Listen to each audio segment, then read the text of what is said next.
Hello guys, welcome back to CODEPREP. Today we will discuss not operator and equals to operator.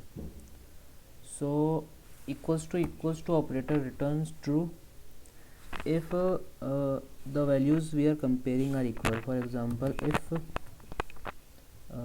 5 equals 5,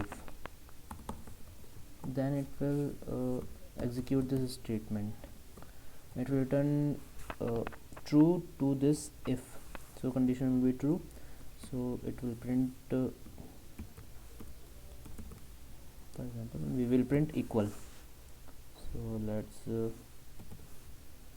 these are comments. We will teach you how to write comments.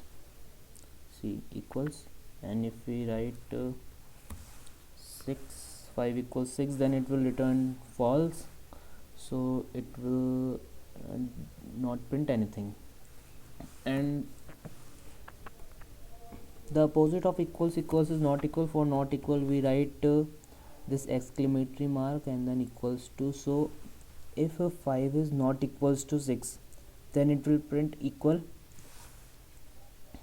If 5 is equals to 5, then this will return false because they both are equal. So it will not print anything. And if we do this,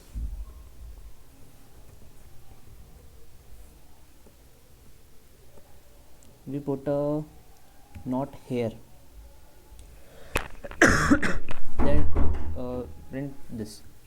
So here what is happening is this 5 not equals 5 is returning value false, but this not operator will return not false, it means true, so it will return true. So this statement is executing. Thank you guys.